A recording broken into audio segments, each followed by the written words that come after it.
right, so forgive me as I'm late to responding about the crisis in Iran between the U.S., Israel, and Iran. Okay, so we know that there are American troops that are parked around Iran.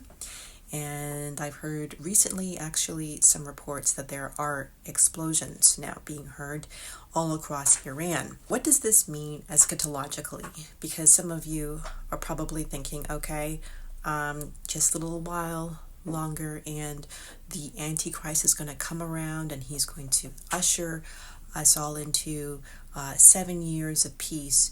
And then 3.5 years, he's going to break that peace covenant and all of this. Look, I don't think any of that's going to happen. I don't think this necessarily changes the time clock of eschatological events that will get us into what I think is the next event, which is an imminent invasion of Israel, where the Gog and the armies of Magog basically invade Israel and go after Jerusalem to try to capture it.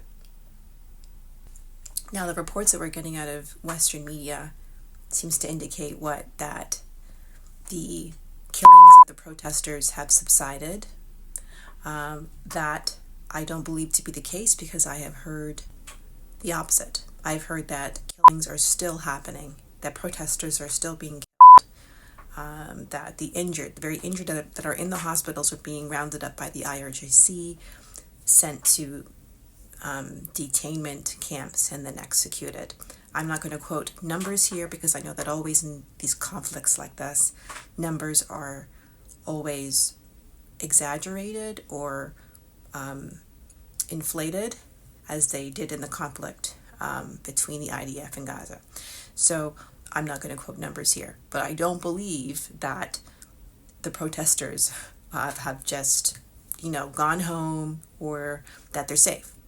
I think that they are still being rounded up, and I think that the IRGC, I think the government there in Iran is going to continue their campaign to subdue their nation, and all of these events will culminate into, again, I'm going to say it again, the Gog-Magog war. I call it that, okay, but it's Gog and the armies of Magog, okay, to try to seize Jerusalem, because that place is a place that the world wants to be able to control, and if they can control that place, they can control the religions of the world, and it's highly valuable.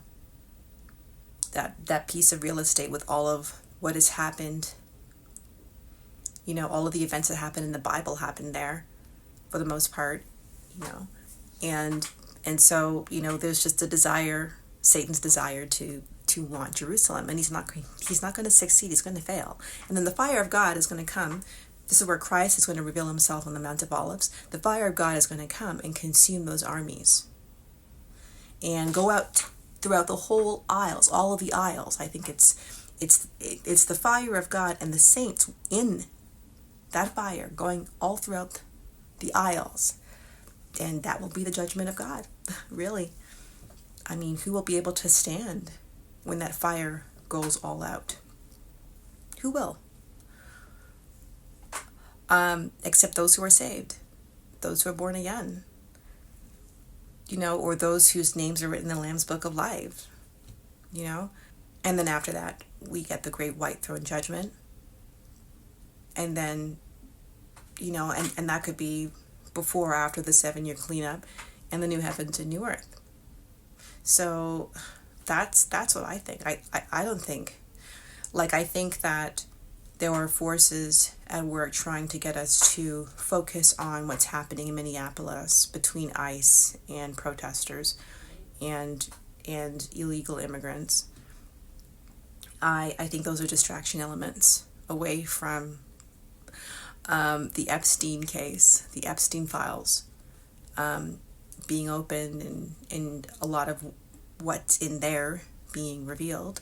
But that, again, is a cover. The Epstein case is a cover for the, look up the word RSA, what that means, the ritual SA of children. And the child unalivings that happen by the very powerful, the very wealthy, so that they can gain power. And this is what they do for Satan. This is what they do to try to gain power, right? Like they're being deceived on a level that could only happen in this age of deception. If I firmly believe that we're in Satan's season of deception, this little season of Satan's deception, yeah, then they are deceived into thinking that these rituals will grant them anything at all except the wrath of God and the anger of God.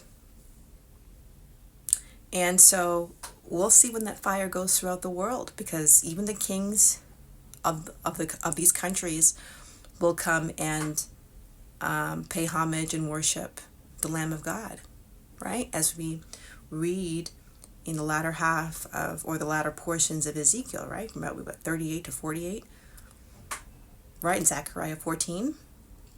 I think it's the people we least expect are going to be preserved in that fire. So that's what I think. Let me know what you think in the comments below, and I'll see you in the next one.